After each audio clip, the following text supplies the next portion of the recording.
Il y a des plantes qui ont une connotation très forte vis-à-vis d'un climat, vis-à-vis d'un environnement.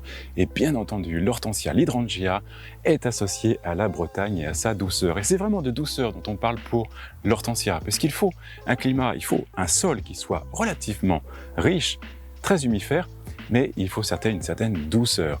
Et voilà, les variations de température avec ces pics que l'on peut avoir actuellement, c'est pas vraiment ce qui convient à l'hortensia. Donc il faut être très vigilant, très présent, et on va le redire, il faut arroser pour s'assurer qu'il reste beau et frais tout l'été. Il existe de nombreuses variétés d'hydrangea avec des feuilles totalement différentes, certaines petites et d'autres très larges, comme celle-ci, qui rappelle d'ailleurs la feuille de chêne, d'où le nom de la variété Quercifolia. Et puis il va y avoir des variétés essentiellement caduques et certaines persistantes, telles que la variété Simani, qui prend de très belles teintes l'hiver.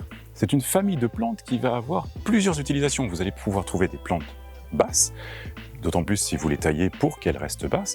Vous trouverez les plantes telles que la famille des Hydrangea paniculées, vous allez avoir plusieurs variétés, et qui peuvent monter très facilement à 3 mètres, 3 mètres 50. Dans les pays d'origine, des plantes qui montent à 30 mètres de haut, donc c'est vraiment une plante qui peut atteindre des tailles assez extraordinaires. Et on a aussi des formes grimpantes. Et là où également on peut avoir des murs qui sont vraiment couverts de hortensia sur 10 mètres de haut. Donc vraiment une famille qui peut être utilisée dans beaucoup de contextes, mais surtout ce qui les réunit, ça va être le sol. Au niveau de l'exposition, protéger les hydrangea des vents asséchants et des vents froids. Au niveau du sol, c'est là qu'est la clé de l'hortensia, et on sait très bien, et c'est souvent une recherche, d'avoir cette couleur qui va pouvoir être bleue grâce à un pH acide. Donc en dessous de 5,5, la couleur, surtout dans les variétés roses et les variétés bleues, elles sont assez sensibles. Et donc, en dessous de 5,5, l'hortensia prend cette couleur bleue que l'on peut rechercher.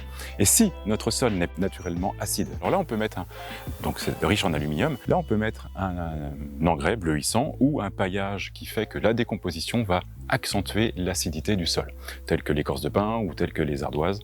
Voilà, on peut trouver des solutions, mais si on est assez limite, eh bien les plantes peuvent reprendre leur couleur rose, et des fois ça fait des associations qui sont quand même très jolies. Et bien entendu, tout l'intérêt est dans la fleur des hortensias, des hydrangea, et c'est une famille qui est très moderne, parce qu'on peut l'utiliser dans plein de contextes. On va avoir le traditionnel, les boules, les grosses boules, on va y revenir, mais il y a cette famille des plantes à fleurs plates qui vont avoir deux inflorescences, une fleur fertile au centre, et une fleur stérile tout autour. Et ça, c'est vraiment intéressant parce que vous pouvez l'utiliser dans plein de contrastes. Il va y avoir, bien entendu, si vous avez un jardin moderne, assez épuré, et vous cherchez ces formes plateaux, ou alors, au contraire, beaucoup de fleurs. Et c'est intéressant d'avoir l'œil qui se repose sur une inflorescence différente. Et donc, dans cette famille d'hydrangea, donc qui dit famille dit un même sol, un même contexte, un même environnement, bien vous allez pouvoir trouver des fleurs avec ces deux inflorescences, tant sur des fleurs plates que sur des cônes. Beaucoup plus largement, nous trouvons des fleurs sphériques ou coniques, mais chargées d'inflorescences stériles. Ce qui les rend vraiment, c'est cette boule ou c'est cette qualité de l'hortensia que l'on attend et qui amène un massif absolument extraordinaire tout l'été.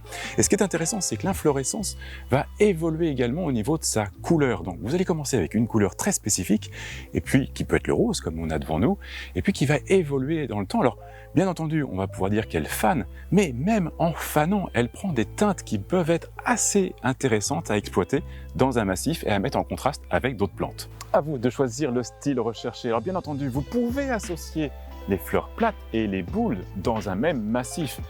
Petit conseil, tranchez sur la couleur. Faites en sorte qu'il y ait vraiment une distinction entre les deux inflorescences. Ça rendra votre massif nettement plus coloré. Voilà, j'espère que ça vous donne de bonnes idées et surtout, jardinez bien.